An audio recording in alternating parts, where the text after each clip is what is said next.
All right, start it up. Scroll down. And once that shit connects, you can hit go live. And we'll watch it through here, or should I come back to the Be Like studio? And you'll see it there. There you go live, and then I'll check on it. Hi, Metzger.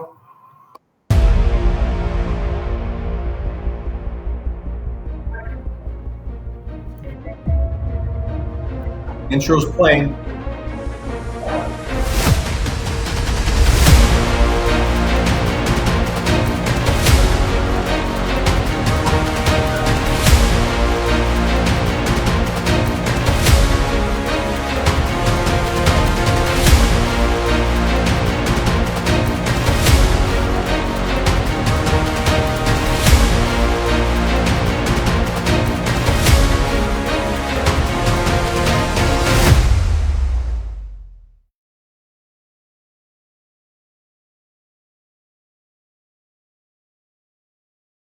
He's Metz.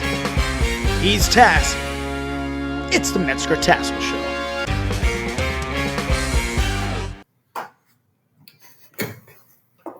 There's Smiley drinker and Smiley. How is everybody doing? Good afternoon. Yeah, just there you go. Perfect. It's the Mets show today. Oh, Good afternoon, everyone. it's been a minute. Before we start, I'd like to see if anybody's watching. If you can comment, hello. Just drinking. Oh, man.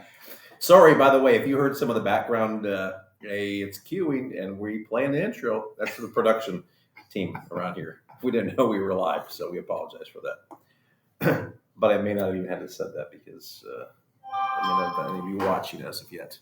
Oh, we've got one on. Good deal. All right. How is everybody? We get a little giddy right before a big event. We got MAIA that starts tomorrow and this weekend, Saturday, Sunday. So very, very excited to see everybody. Again, almost 500 martial artists from all over coming to the event. And it's always great and fun to be in a room with everybody. What is MAIA? And brainstorming. Share it with them. What is it? What is MAIA? So as you know, maybe, I think there's some people that never even have heard of, been to a super show, right? Hello, Miss Mandy. But Her and Brian are watching. That's fantastic. Years ago, we did the martial arts super show, as some of you may know. And then through COVID and things like that, right, that kind of went by the wayside and things like that. And then MAIA is what we offer, what we have. And it's really where we're teaming up the same time as the U.S. Open has happened, one of the biggest martial art tournaments in the nation. And so we team up. While that's going on, we have our event here. We have martial arts schools coming. There we go. Thank you, sir. We have martial arts schools coming in from all around the nation and leveling up their businesses. So we're very excited for that. We do this 3 times a year, and they're always great events. There's always a big build-up, and then before you know it, it feels like the event is over. So it's always a fun time. So we're just going to have some tech issues. Just one moment. All right. There we go. Sorry, battery's running low. Gotta go old school and plug this in. Anyway, so if you're on here, can you just say hello for us before we start talking about a topic that a survey was put out, and the number one thing that really people want, obviously, is our new students. It seems like this industry always wants to know, Mr. Kling, how to get new students. But there was something that is a challenge for a lot of businesses in general, and that's how to develop and retain staff or team members.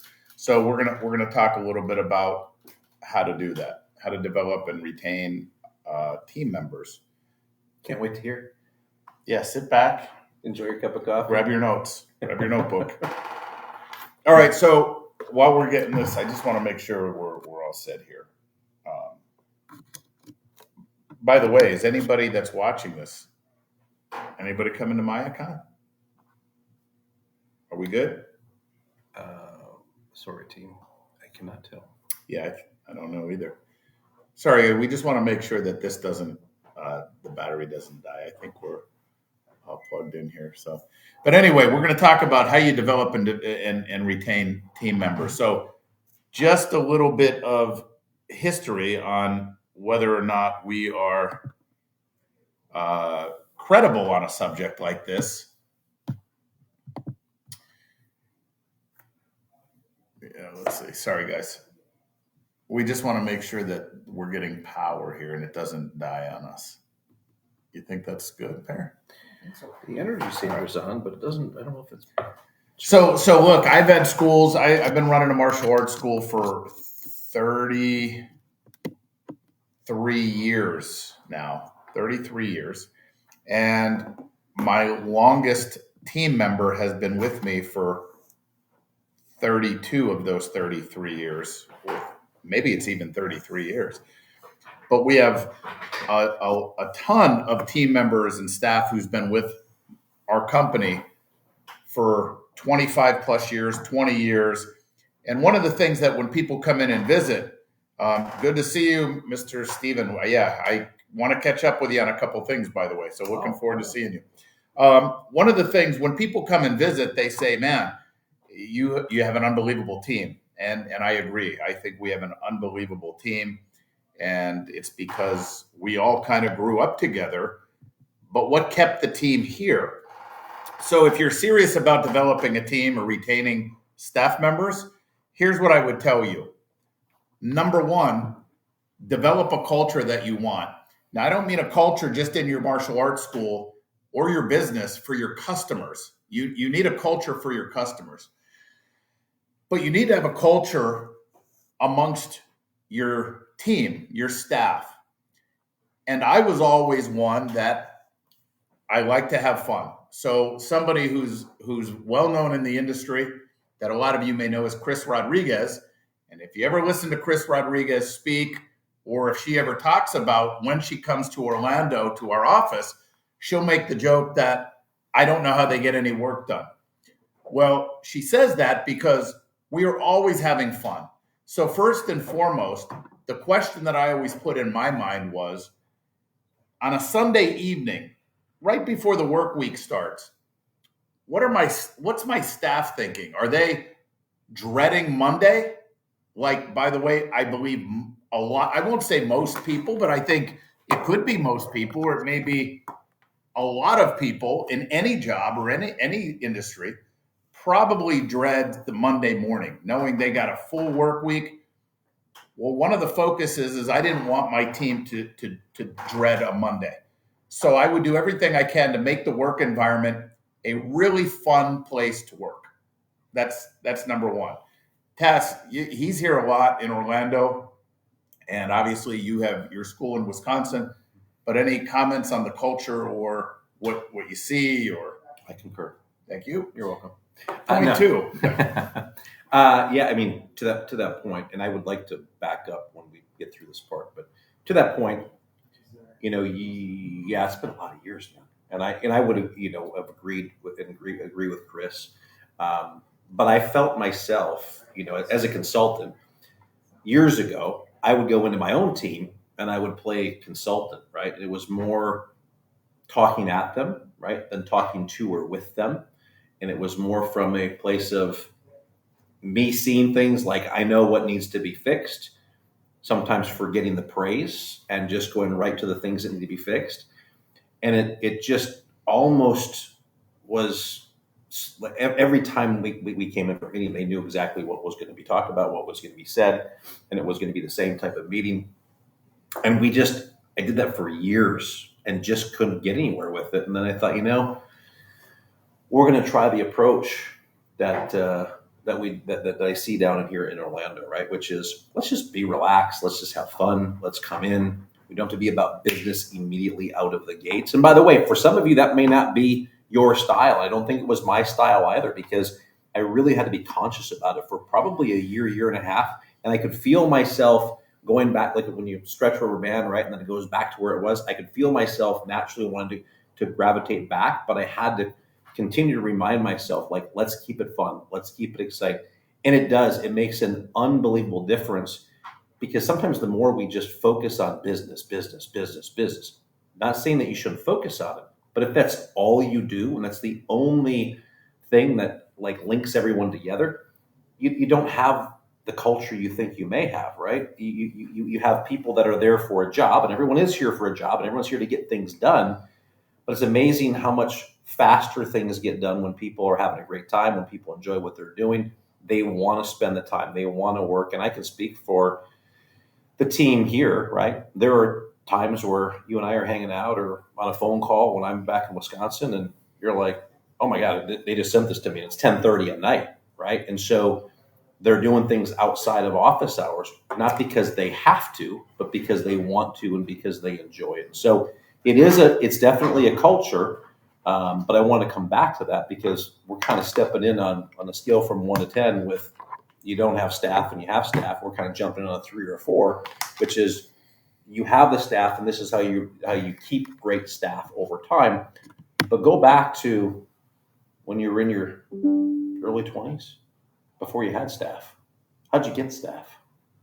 Yeah, so that's a good question. So, and then remind me, I want to go to, no, we have 5% remaining, it says, Perry, 5% battery remaining. So I got to hurry this up. Is it charging? No, I don't think it's charging. Doesn't appear to be. So anyway, I'm going to go to point 2 in a minute, but let's go back to where if you do not have staff, if you don't have a team member. The first thing that I realized is if you're a martial arts school owner, let's say, you got into martial arts not because you love business, but because you love martial arts and you're probably a martial artist. So you opened a school and you were the chief instructor. You were the head instructor. So the first thing I did was I wanted to hire somebody part-time because I couldn't afford anything different, just to help a few hours every day in the office to take phone calls, make appointments, enroll students, because I had the floor. So the first person I hired was not another martial arts instructor. It was somebody that can just take care of the office for me on the front end. So that's how I started. And when you do that, you'll see that your business starts to grow a little bit. Of course, you have to manage that person and teach them that, what we have and what we offer. And then eventually we grow, and then you hire an assistant, and then you go from there.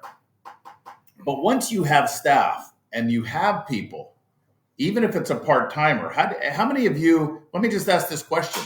Please post on this.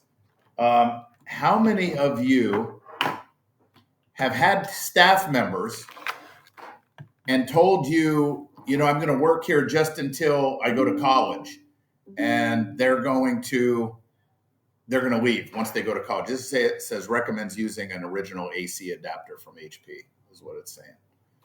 But it's plugged in now, so I think should be. How many of you have had that, where somebody was just working for you, but you knew you were going to lose them once they go away to college, or they graduate from college and go to their, quote, real career? Can anybody comment? Mr. Costa, is there anybody else on here that can just share? And maybe your answer is no, right? Okay, yes. Mr. Corbawi. Anybody else? This sounds foreign to people. We don't laugh at the... No, I'm sorry. You laughing at something else? Yeah. Unbelievably rude. Mr. Johnson has heard that lots. Oh, good. Here's the deal, though.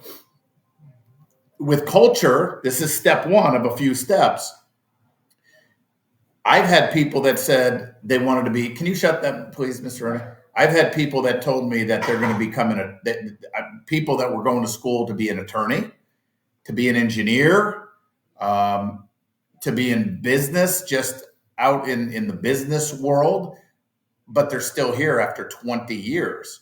And the question is I don't dissuade people from doing that, but the steps that we're going to hit today, I hopefully will help you. But number 1, it's culture. So I don't want any other industry or company to be able to compete with me as far as a fun place to work. So that's culture, right? So that's tough to leave if you have a really fun work environment. Number 2, titles are important, but titles are just titles. So titles are important, but titles are just titles, meaning I'm the owner, so I sit on a throne, and then you're this, and you're... No, we are a team. And to be a team, you have to give everybody a voice. Everybody has to have a voice because we are in this together to grow the company, which in turn will help all of us grow as individuals. And we got to share in that. It can't be owner takes all. It can't be owner takes the majority. There has to be a team environment. That's part of culture. But the difference, the culture example I wanted to use was just have fun. You got to have fun at work, right? The second thing is you got to be a team. Don't abuse your power. Don't abuse your position, and don't be the dictator that it's your way or the highway. Give everybody input and everybody a voice and everybody ownership in the direction that we're going. So that's point 2. Any points on that? Well, I think, I'm just processing, like I'm the guy, I'm thinking about the person right now that doesn't have any staff at all. Number 1, it's still culture, because you have to have fun with your students, right? Which he said earlier. Why? Because those are the people that are eventually going to hopefully become your team, right? So, but if you don't keep your students, you don't have that opportunity to have them as part of your team. So you have to have that culture, with your team, right? And then you have to understand it is teamwork, whether that's someone that's just helping out on the floor, or it's an assistant. When I say it, like a leadership assistant, an unpaid assistant, right? Be careful with that, by the way. There's child labor laws against that, so just be mindful. You have to think and work together as a team. It's extremely important. And before you go on to the next ones, I think the biggest thing as an owner that does not have a team or staff right now, right? We will always say it's easier to be able to hire someone from the inside. Why? Because they're used to your systems and what you do, right? But there are times that you need to go outside of your martial arts school and bring people in. And you might have to go through different people because sometimes they bring baggage with them and they can't get rid of it and all the things. But that's where the training comes in, and that's where the interview process, all those things come in. But before any of that, you have the responsibility to be successful. Because if you're not successful, you're not going to attract anyone that wants to be a team member with your organization or your company, right?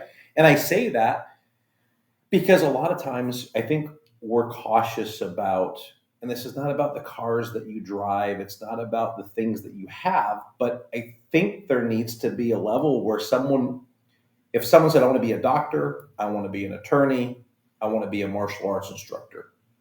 I mean, it almost sounds like the beginning of a joke, right? For some people. And you need to get that word doctor, attorney, and martial art instructor are all on the same level because of how you impact people's lives, right? But a lot of us, I don't know if we think that way. And I'll never forget when I was a kid and my father and my parents owned a chain of grocery stores. And we went to this holiday gathering with the managers of the 5 grocery stores. And before we walked in, each of the managers were already at the place. And he said, son, come over here. So he pointed in one manager's car, and then he pointed in another, and he goes, that's exactly how they run and operate their stores, right? My point in saying it, I'll never forget the guy's car that was super clean, neat, and tidy, and then the guy's car that was an absolute disaster. And I was in those grocery stores, and he was 100% spot on. So what you do, and I don't know who to give to the credit to, right? But what you do speaks so loudly, right? You don't need to say anything. And I think that's important to understand that. So you have to aspire to become successful, and success is different to different people. But you want to attract those types of people that want to have that same success as you, right?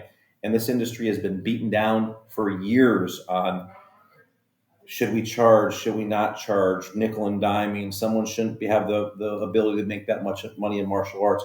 It's very difficult to have team, to have staff, employees, culture, make the biggest impact possible if you don't have a team. Because are you going to do that just you? You can only make this much impact. But if it's you, a team in multiple locations, you can make a much bigger impact. So that would be, I would say, the responsibility of an owner immediately is train yourself, invest in yourself, learn, execute, become great at your craft, but become great at the business side so that you have opportunities that you can offer people when and if they're interested. That there's a tie-in on point 3. Vision. Vision is point 3. So most of you, right, have a vision for your school. You want more students, you want more revenue, you want another location, you don't want another location, you have a vision. And when you start breaking that down, a lot of you are saying, well, if I had more students, I could take more time off because I can pay a staff member to run some classes, or I can pay all the bills and not stress financially, and by the way, you need to take care of you and your family first as an owner, because without you, there is no business. So that's first. However, if you want to retain and keep staff and team members, you have to give them a vision on where they're going. And let me tell you my philosophy on that. Let me tell you what is not a vision. Just money growth. That's not a vision. Because I think you and all of my directors and executives that are in this company, none of them, for any amount of money, and of course, is there a number? Maybe, would want to go back in and be tied to a school for the rest of their life till they retire and work on the mat till 9:30 at night. You could pay them $100,000, they won't take it. You could pay them $150,000, they won't take it. You pay them $200,000 a year, they won't take it, because financial is one part of it. Work-life balance is another. And unless you have a vision for an employee or a team member that can work their way up and have the ability to get to an executive level and stay within your company without being tied till 9:30 or 9 o'clock every single night, where they're not going home with their family, it's temporary. I believe that those staff members are temporary. And for those of you who might want to comment right now and say, I disagree, for 10 years I've had, well, talk to me in another 10. I mean, I think it's going to be temporary eventually, right? Eventually. Are there exceptions to every rule? There are exceptions to every rule. I have one guy who's been with me 25 years, David Rodriguez, if you know who that is, and he doesn't want to leave his school or his mat. He will die on that mat. He loves teaching. I've offered him opportunities. And however, because he wants to stay on that mat, I got to figure out a way to continue to create growth for him on the financial side. And he has work-life balance. He has his team. I may call, like my daughter, I'll take my daughter to that school sometimes. I'll call and I'll say, hey, Mr. Rodriguez, what time is the class tonight, the adult class? He goes, it's at this time, sir, but just so you know, I'm not going to be there. I'm like, okay, who's teaching? I don't question him. I don't care. That's a work-life balance he's gotten to. Now, for team members that are watching this, you got to earn that. You got to not only earn it, but you got to pave that way to do that. So how do you do that? So you have culture, you have team, and you have vision now, right? But in order to do that, we are a team. And as an owner, I got to train you and build you up. But as part of that team, you got to train the people underneath you, just like you do with students, and build them up to take your job. So why would you train somebody to take your job? Because that's going to allow you to move up to another level, unless you as the owner don't have another level for that person. Then you're just doing this, you're just spinning, right? So you have to have vision, not just for your school or your company, but then for your team members. In our company, my team knows there's unlimited growth potential financially and with your work-life balance. Unlimited growth potential financially. There is no ceiling. It's not like you're going to cap out at this pay and that's it. You've reached your cap. Why is that? Because I wouldn't work like that. I would never want to work somewhere where I know that this is it. I'm going to cap out here. Is that wrong? No. There's teachers, there's principals, there's people that work in companies where this is the pay, this is the cap. You work your whole life, you retire, you have a good retirement. That's cool. That's fine. But that's not me. So I don't want to make all of my people do something that I wouldn't do. So that's part of my culture. Doesn't mean it's right or wrong, because if you're someone like that does want to just work and retire someday, you could do that too, which is the next point. And then I'm going to throw it to you on those comments. The next point is, can you compete with other industries? We offer a retirement plan. We offer health benefits. We offer vacation packages. We have all of that stuff. A lot of non-elected PTO. Right. Yep. I mean, so my point is this, what I'm talking about, you said it earlier. Some of you don't even have a staff member yet.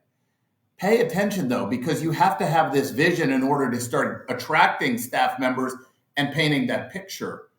If you want to keep people to retirement. I mean, if you want to keep your people in your company until they decide they're going to retire. We want people retiring from this company. And again, we have a lot of people who've been here 25 plus years, and we've only been open 33, and I have 2 that have been here 30 years. I mean, we've managed to do that and fulfill our promises. Yeah, I think like anything, I mean, like anything, things change over time, and you grow, and your vision grows, and your vision may change, right? I think you said it earlier, but you know, he's had some of these people for a lot of years, and at that time didn't have a vision of a title or a position, but had a vision of, we're going to get you there. I just need you to understand, like, you got to trust me, right? It's kind of the trust me bro syndrome, but you got to trust me. And they did, and they had, you know, both levels, both people had a lot of trust. And then something at some point was looking for the way, like, what is the opportunity? How are we going to get there? But I will say it also takes a very special person to have that level of trust and be led blindly when you're not sure where you're going, right? And a lot of us, it's like this. Try and teach someone to get to black belt, but don't have a color belt system on the way, right? Can you do it? Yeah, you'll get some people to black belt, and they're pretty special because there was no rewards. There was no other things along the way. And Mr. Metzger did a phenomenal job of being able to guide those people and have the trust of those people and guide them through the dark, if you will, to get to where they are today. And now all of those things are laid out, and there's structure, there's clarity, there's vision. You can see it on paper. So whatever that means for you, and if you don't know what it is, then you have to try, number one, find somebody that does. Number two, map it out. And in your mind, what is it? And what do you want to accomplish? And then start sharing that vision with people, right? The more you start sharing the vision, the more you're going to be able to attract people that come in and want to be part of what you're doing. But, you know, you may be in a situation where it's a family operation. There may be a spouse that's the instructor, another one's a program director. Maybe one of your kids is an assistant instructor. And people may think that they have zero opportunity to ever work with you or for you because it's just a family-run business, which, by the way, that's okay if it is. It just gets hard to take family vacations because you'll have to close the school. But again, it's okay if that's what it is. But at the same time, people's perception, if left to themselves, the optics could be, there's no room for me here. It's a family-run business, right? So be adamant about it. And if you don't know where you want to go, I think all of us know that we want to impact more lives. I think that's a pretty common thread if we chat. Well, what do you want to do? I want to recruit more students. Why? I want to impact more lives, right? That's always the common theme. Well, if that's the case, can you impact as many students in one school as you can in 2 or 10, right? And if you want to become evangelical about this, I mean, you need to have more locations, more instructors, more of that. And some of you are like, well, you stop thinking before you ever get started because you're like, I don't want multiple schools. It's too many challenges. It's too many problems. It's okay. You can have a single location, but then you need to understand there's consequences and there's pros and cons to both of those things. And please don't misunderstand. I'm not pushing multiple locations on you, right? But if you do a great job, we just talked about this last night. right? He did a great job developing high-level martial artists who stuck with him.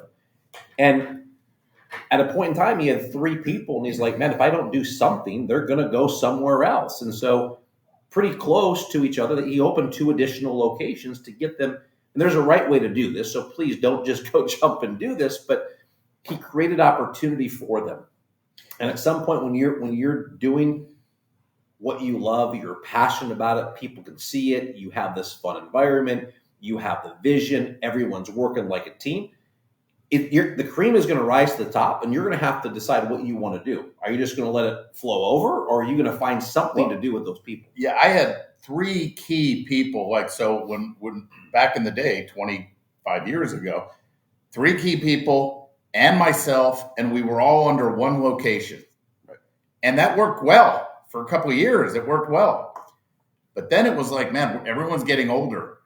I can't afford to pay me and these 3 key people full-time salary, growth opportunity. I can't afford to do it with one location. I have to open up 2 more locations and give each of these guys, one stays here, one goes here, one goes here, so they have growth opportunity. It wasn't like I sought out and said, I got to open up more schools. If I wanted to keep my people, I had to open up these schools. And then we went from 3 to 4 to 5 to 6 to 7 to 8 to and then it's just duplicatable. It's a system that becomes duplicatable, right? But one of the things I'm going to talk about at MAIACon, right? And by the way, this is all done by my team, right? I mean, it's like they make these booklets, but I'm doing the growth mindset, treating one location like a scalable empire, right? And he said it. A lot of us get scared of that thought. But I don't understand. If you don't want to scale your business, forget multiple locations. Forget that a minute. But if you don't want to continue to grow your business, what is it that you want to do? You want to put a ceiling on it? I mean, I just don't understand that mindset. I don't understand the mindset. If you're not going to scale, where are you stopping? And then when you hit that point, what are you just going to work hard to keep it there? So the next thing is you have to recognize and understand you cannot maximize success without a team. Period. End of story. It's impossible. You can't do it. You cannot maximize your success without a team. It's not even a debate. I don't even know if there's any explanation to that, but you can't, right? Please recognize that a lot of people get in their own way. Well, I don't want to do it because they won't teach like me. They won't do it like me. No, they won't. By the way, they'll do it better in some instances, right? I mean, it just depends. You have to understand training and systems, and then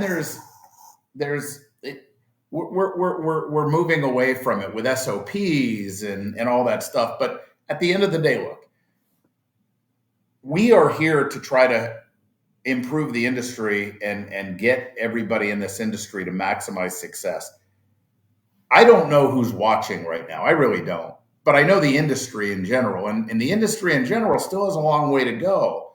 There's still too many schools that are struggling and spinning their wheels. And I don't know how this sounds, but I know a lot of the reason why. Because you don't want to be told how to run your business. You don't, by the way, one of the things that I want to say on here too, just because you have a belief system doesn't mean it's right. So some of you may have talked to us or come to an event and say, well, I don't like, the way they do their pricing structure. That doesn't work. That people don't like that. Well, that's some internal belief. And then you'll hear somebody else say it and you'll gravitate towards them because it aligns with your belief. But it's 100% inaccurate because I don't believe in it or not believe in it. I have data to back it up with hundreds of martial arts schools.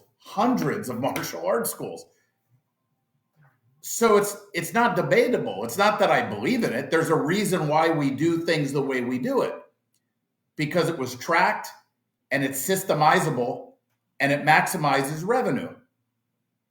without raising your rates or nickel and diming or any of that stuff, whatever you keep thinking in your head, that's why this industry gets held back so much. And then you got to say, well, where's the credibility come in? Who really knows what they're talking about? You don't know unless you go visit everybody. Say, let me see your school. Let me see your operation. Are you partners with everybody? Like, are you doing a profit or a partnership with all your people? And that's why you have 20 locations? Are you, dive in and look. And by the way, don't stop with, well, how many students do you have? How many students do you have?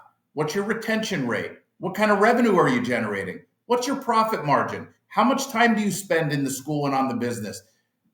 Look at the whole picture. And then you'll see, or you'll decide for yourself where there's credibility. Because this industry constantly is searching for gurus out there, consultants like us, like anybody else, that align with your belief systems.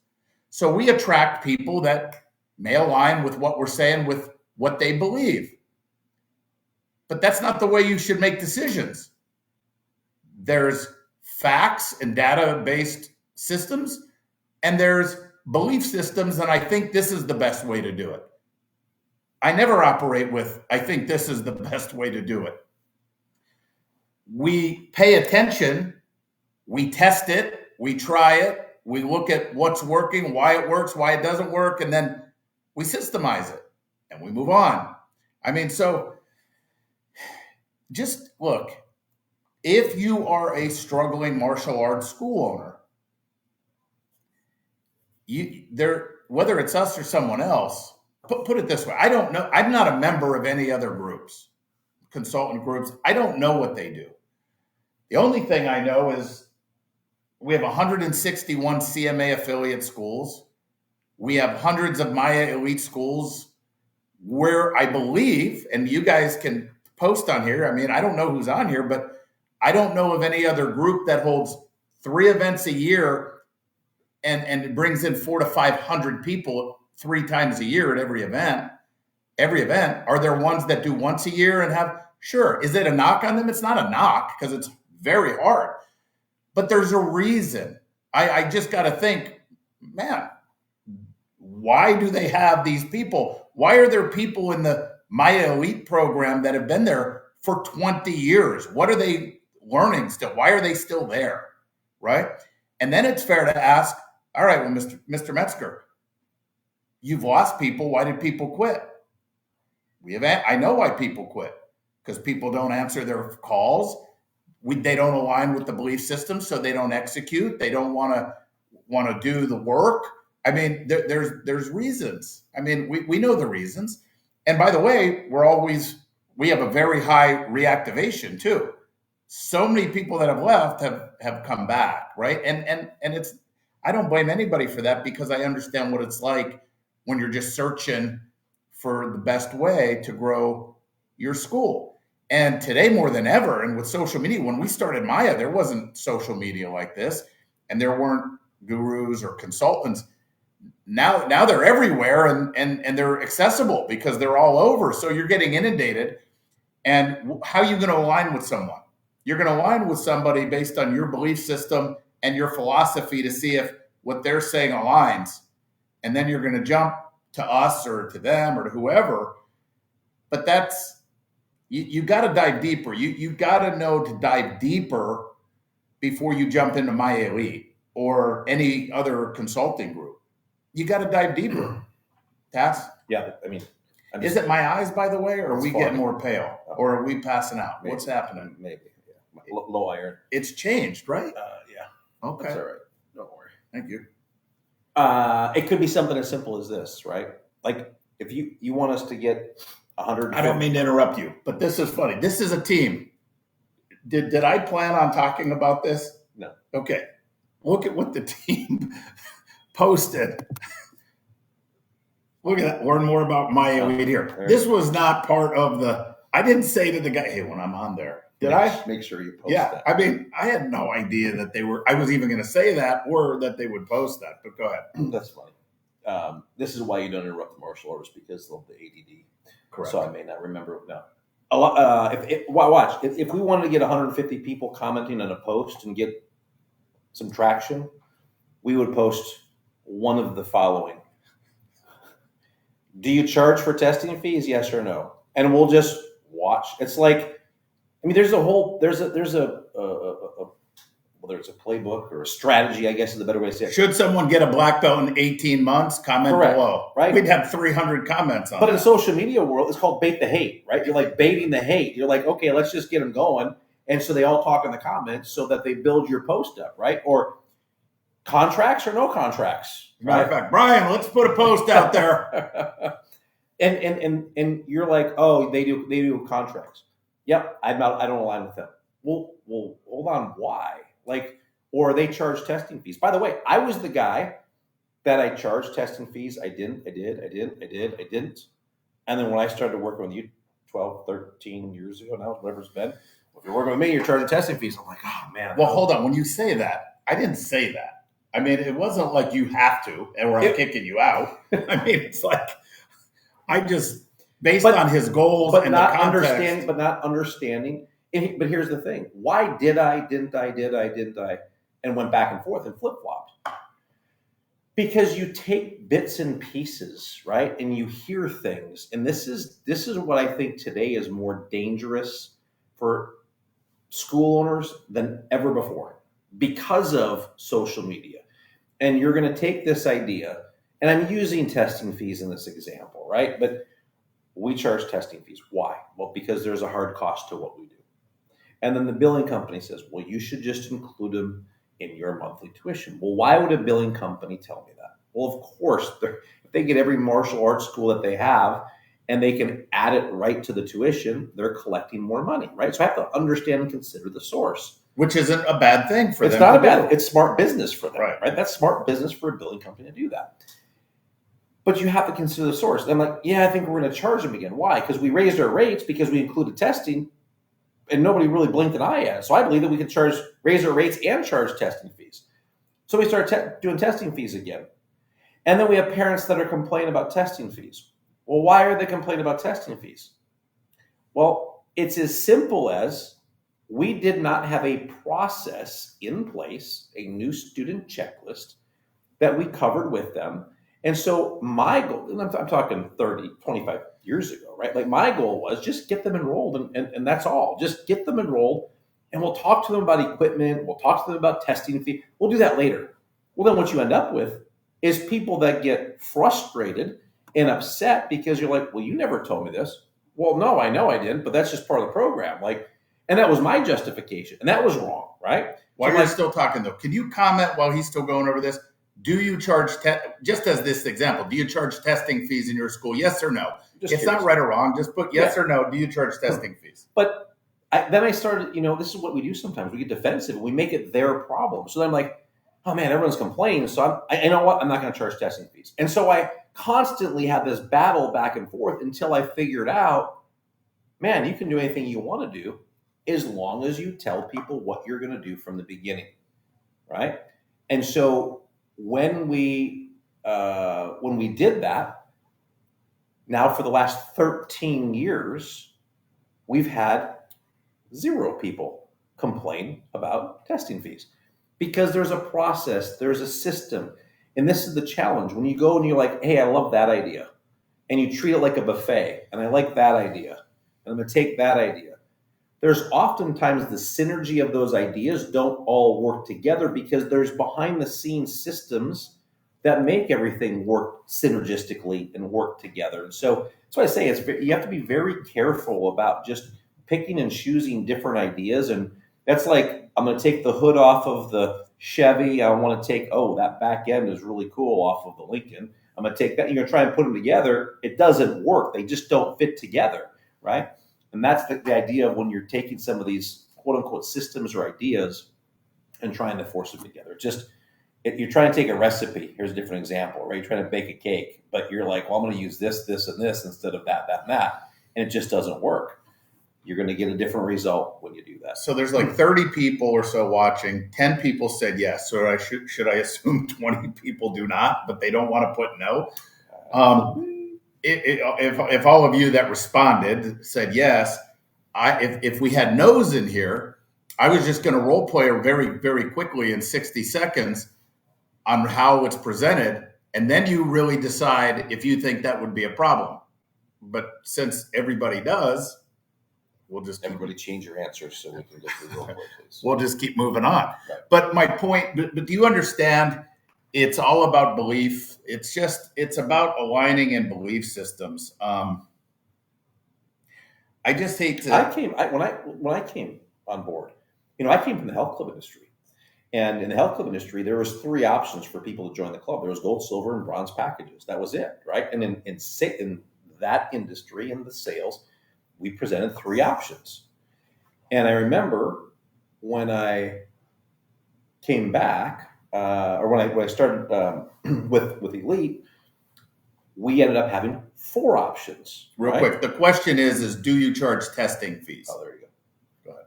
So then there's 4 options. I remember seeing 4. I'm like, 4 options? Man, these guys don't know what they're doing. I remember thinking this, right? These guys don't know what they're doing. It's just too many options for people to make a decision. But I was a good student. Well, why was I a good student? Let me rewind. I was broke. I was going through foreclosure. I was in bankruptcy. So I was willing to do whatever it took to go from where I was to get out of that situation. I was at rock bottom. And the thing I think that we have in common is we just don't want people, we don't want to see people hit rock bottom to make a decision, right? That'll change their life forever.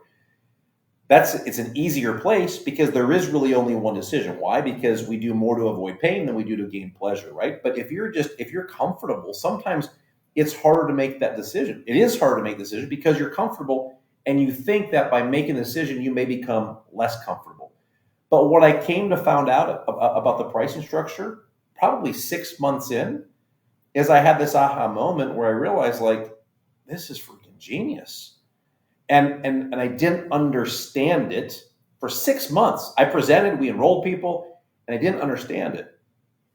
And this is diving a little bit deeper than I need to, but in the health club industry, gold, silver, bronze was based off of here's just the membership to the gym, here's the membership with towel service, here's the membership if you want to do tanning.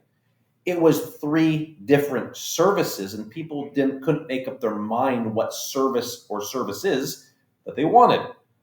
Well, in what we do, there's a basics program or a core program. It's the same program, but there's just simply 4 ways that you can pay. And by the way, we happen to have an option that fits into anyone's budget. And when I understood that, it made all the difference in the world. And now when I hear people say that's just impossible, it's just too many options, is that? No, it's not. We've enrolled thousands of students. And by the way, And with all of the elite schools and all of the CMA schools, right? Hundreds of thousands of students using a 4-step pricing structure. So you have to this is, you got to remember this, right? Seek first, understand, then be understood. Understand it first before you tell us why it's not going to work, right? These are very, very important. And by the way, it's not us. It's because of the clients that we've had all these years that we take things that are working well in their school, systematize it, and then give it to everybody else. And over and over and over and over in growth, because those things have been proven and we can systematize them. And that's how we help and how we share. It was never just Metzger's way or Tassoul's way. And I mean, you said, I don't remember how long ago, but didn't you remember? You charge the same if they upgraded it? That's another taboo subject. No, it went down. Actually, the price went down if somebody went into a higher level training program, right? For a longer commitment. Yeah. So these are all things that we learned over time. But so we have a couple people, and I know there's more people here that do not charge testing fees. But if you're still on here, the couple people that said no, and even if you do charge testing fees, let me just hit this real quick so you can adopt this if you don't do it already. So I had testing fees 33 years ago when I started. Worked closely with a billing company, and the chairman at the time said, look, Mike, people don't want to be nickel and dimed and hit with a testing fee every time they have to test. Raise your rate and incorporate it, like he said, and stop doing that. And it was a 2.5-hour discussion. We just sat down, we were talking, and I said, that really makes sense. So I stopped charging testing fees. No more testing fees. Well, back then, I just told you earlier, if you were watching, that I couldn't afford salaried people. So all of my people that I hired were part-time hourly people. I had my first hire was a girl to work the office, just to answer phones, set appointments while I taught all the classes. Then eventually I would hire an assistant instructor for a few hours. However, at testings, when I would hold a testing, I needed everybody on deck, my assistant instructors and the program director. So here's what would happen at testing. I would have a testing. I would have to order belts. Back then, I would go to Office Max or Office Depot and buy a bunch of certificate paper. I'd have my program director. She'd have to come in early the day before, the day of in the morning, and print out and type every name and the belt onto the certificates and print the certificates for me. I had to have my assistant instructors. They got more hours. So we did this for a couple of years, and it got to the point where I started dreading, because I wasn't making a lot of money.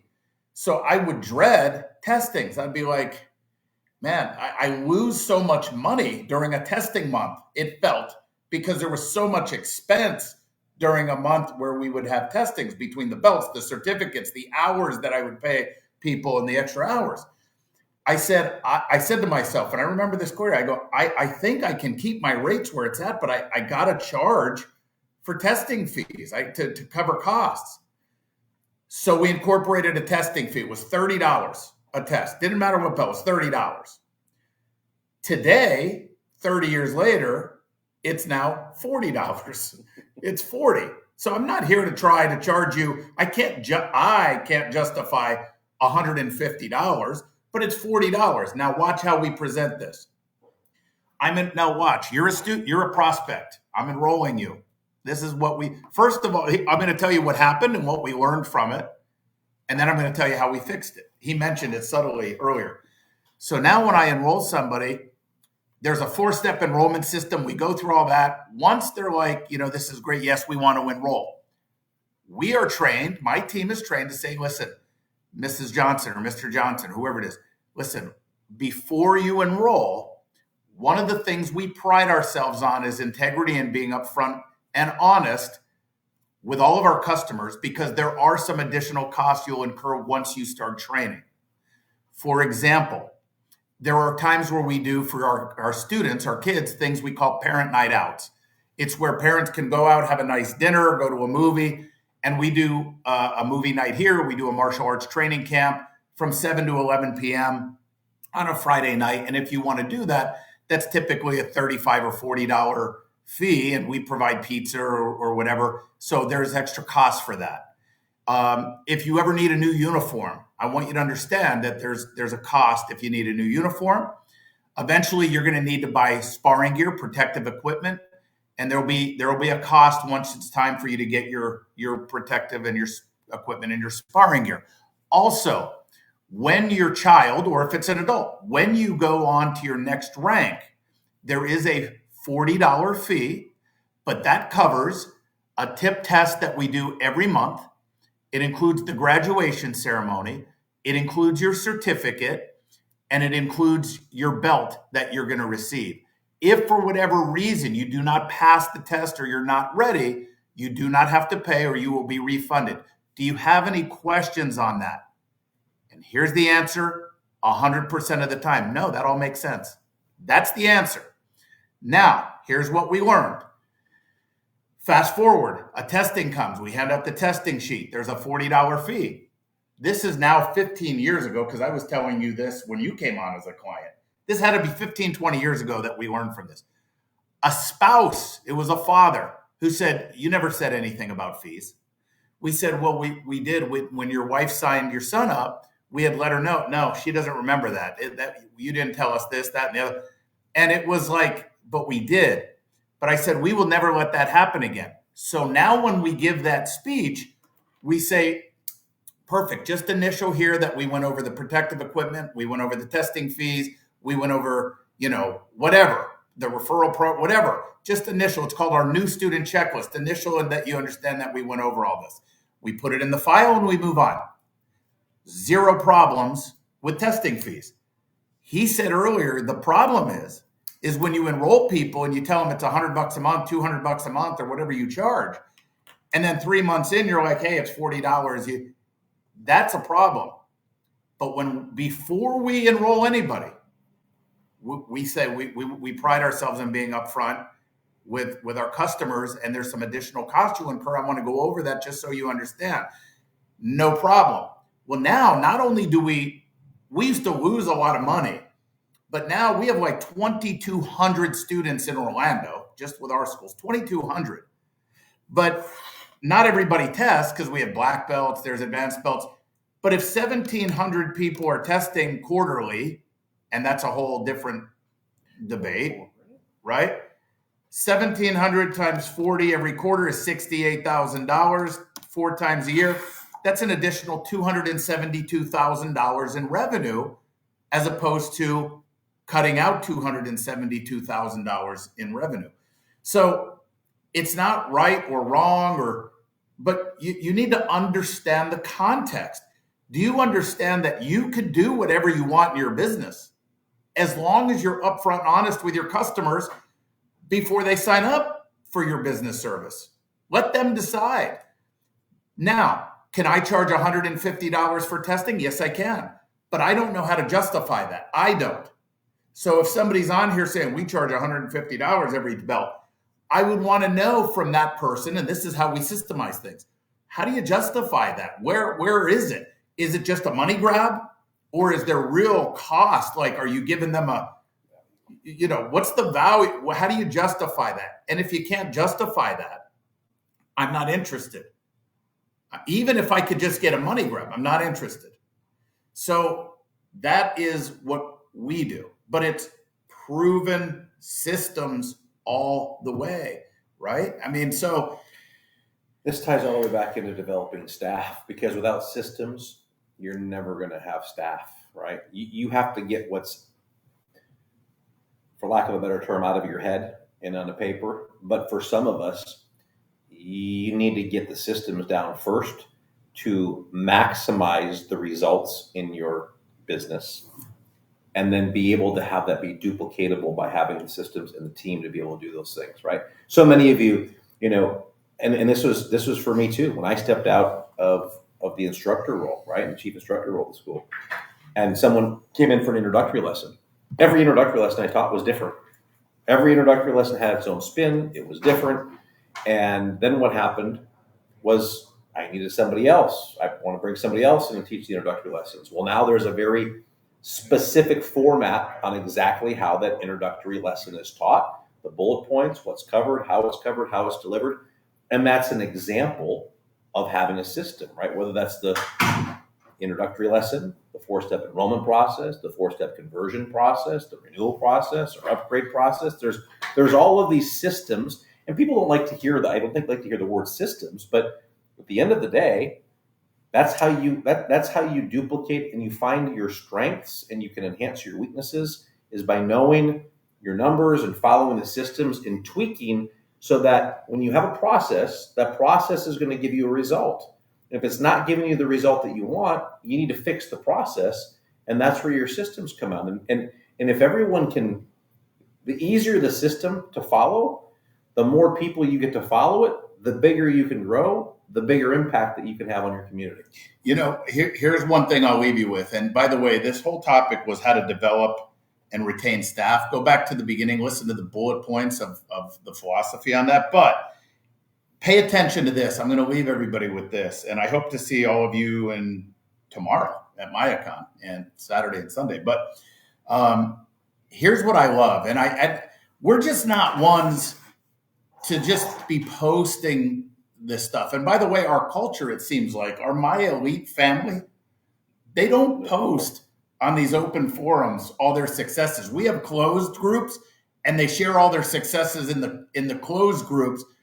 Well, as somebody who's trying to impact the industry, I wish they'd share out, but that's just not our style, right? To just be sharing all these numbers. But here's what I love. I know where the struggles are in this industry. I know you guys right now watching. And by the way, I know you have says the link doesn't work. I don't know if that new link works, and I just told them. So but try that link or we'll get another link. But I know that a lot of people in this industry think referral programs don't work because they don't work for you. I know a lot of people in the industry will say, are you tired of the same old stuff that doesn't work? Let's stop with that old stuff. You need to get with the program. This is how you grow your school or whatever it is. And I sit back and I look at these and I see a lot of comments because the industry in general struggles to get things to really work effectively. So you gravitate towards, they're right, referral programs don't work. I got to, you know what? You're right, man. Yeah, they suck. We need this. We need to do this. And you start gravitating towards that. Did you ever stop and think that maybe you're just not doing it right? I mean, did you ever think that? Right? So I sit back and look at this and think, well, don't tell any of our hundreds and thousands of schools that are in our group that it doesn't work, because it works great.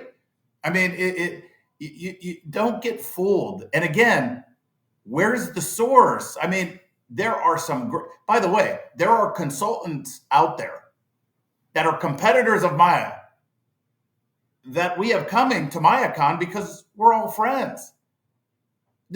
You have to understand, I'm not saying they're all bad, but there's good and there's reputable, there's more reputable and less reputable people in every industry. Just do your homework and see, well, tell me about your school. Tell me about your schools. Tell me about your operation. Tell me what you do on a daily basis. Can I come visit your school?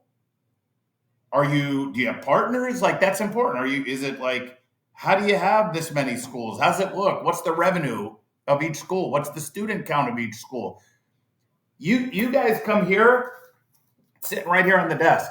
You can look at years of our school data, and you could go visit all our schools. As a matter of fact, somebody came in yesterday. We missed them, and then I saw a post. They were training. They took classes. We have a lot of people in from MAIACon, and anyone that comes in can come in early, go visit our schools.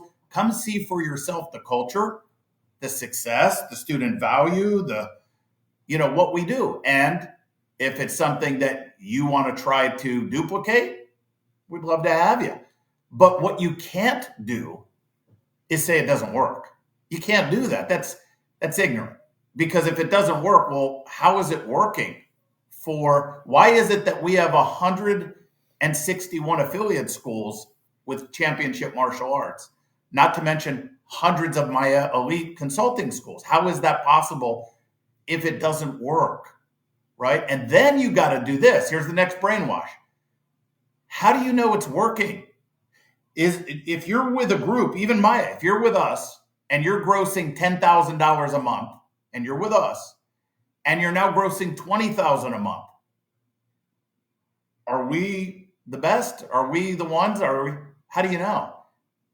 You don't know, because you need somebody to dive into your specific school, location, numbers, team, demographics, and then analyze and tell you what your school should be doing, as opposed to just thinking, we were doing 10, now we're doing 20. This is the best thing.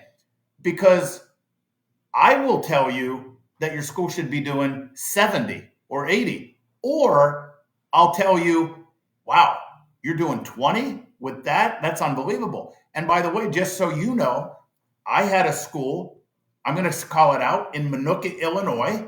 I always use that example because this is back 20 years ago when I would go visit schools, and I went to Minooka, Illinois, look it up on the map, do the demographic, go to Google Earth, do whatever, Minooka, Illinois.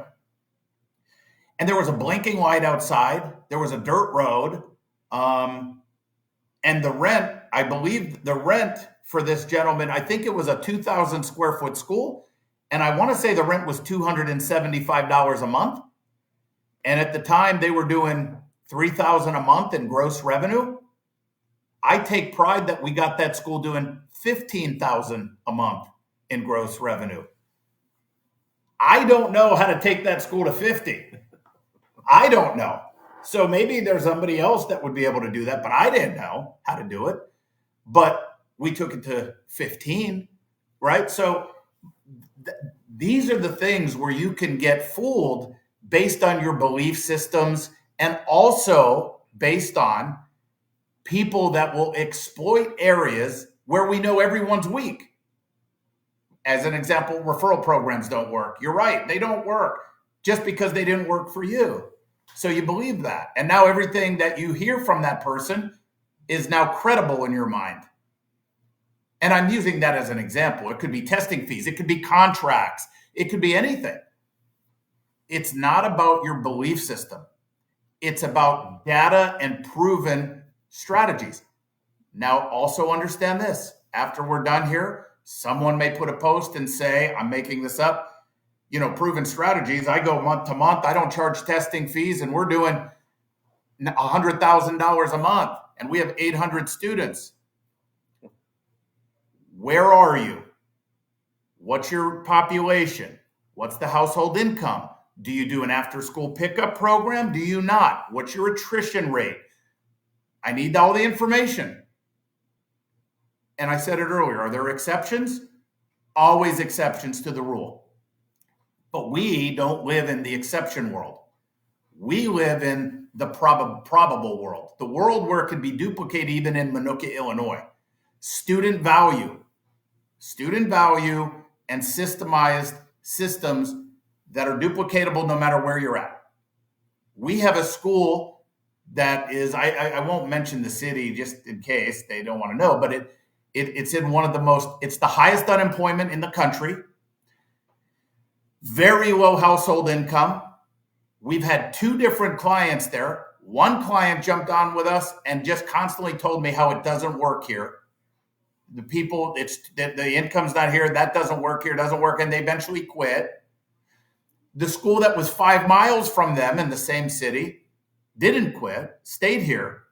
They do over $1.3 million a year in their one location. No after-school pickup programs, no nothing. It's because of the systems, and it's because of the data-driven systems, not the belief-driven systems. That is my advice to all of you. I'm not saying we are the ones for you.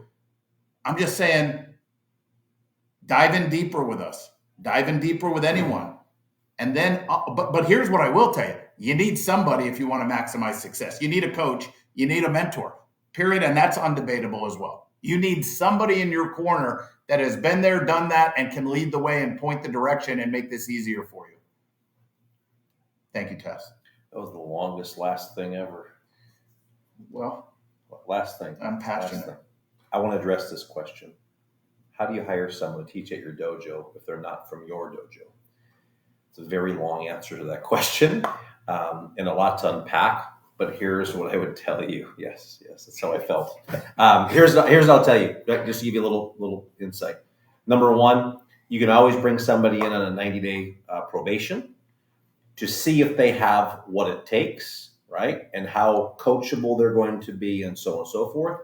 Prior to doing that, obviously an interview, have them come in, see the culture of your school, maybe have them teach 15 minutes of a class so you can see their vibe and if they're even going to be a good hire to begin with. If your gut's telling you yes, then go ahead and bring them in a 90-day probation. If your gut's telling you no, then don't do it, right? You don't have to do that. And over time, you can figure out whether or not they're going to be a good fit. But what you can't do is bring somebody that you think is going to be a good fit, bring them in for 90 days and not train them. And then after 90 days, wonder why there's a challenge. That's your responsibility. You have to train them. And some people are going to come with baggage, some aren't, but that would be the process, right? There's a lot of details in there, but I just want to at least give you a starting point because it doesn't cost you a lot to bring somebody in and at least see for 90 days, are they going to be a good fit? Can they be a good fit for your school? But of course, before that, especially the technology that we have, whether that's a video interview, right, to see their presentation, how they present well, bring them in, so on and so forth. So those are some different ideas. By the way, we have an entire system on that. As a matter of fact, we are in one headquarters. We're in our corporate offices right here. But 4 miles down the road, we have our World Training Center offices as well.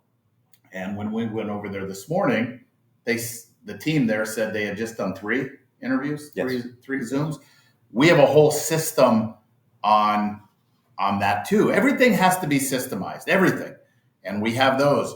But I just texted, and I know he's tied up. How many resumes, just to parlay that, I just texted our Vice President of Business Operations, Mr. Nick Peterman. How many resumes do we currently have? He didn't get back to me, but do you remember what he said yesterday when he corrected me? Were you in the room? When I said we have 150 resumes? Were you there? Well, we have 185. We have 185 resumes right now that we're going through. And there's a step process: phone interview, Zoom interview, panel interview, live interview. I mean, there's a whole process to bring somebody on, then a shadowing element of that. So, but anyway, we can help you. I hope I see. How did you get 185 resumes? That'll be the next question. Right, I know. So there's always, this is the thing, right? There's always another layer, which is, by the way, the part that keeps all of this fun and exciting. There's always something new. There's always something to be better at. I think as martial artists, right? Part of martial arts, at least for me, right, is the constant, never-ending improvement. Can I be better today than I was yesterday? And that same philosophy, if you hold that in business, that's what will keep you in business. It will not only help you to just survive, but it will help you thrive at the end of the day. And always keep What is this? some of your tech hygiene just in case for your instructors. We use tech hygiene, by the way. God, are we sponsored? I want to thank you. I want to thank Whoosh. We are our tech sponsored by hygiene. Whoosh. All right, guys. Hope to see a lot of you tomorrow and Saturday and Sunday at MAIACon. Thank you for tuning in. It's been great. And we'll talk to everybody soon. Bye-bye. Bye-bye, everyone. 176 resumes, everybody.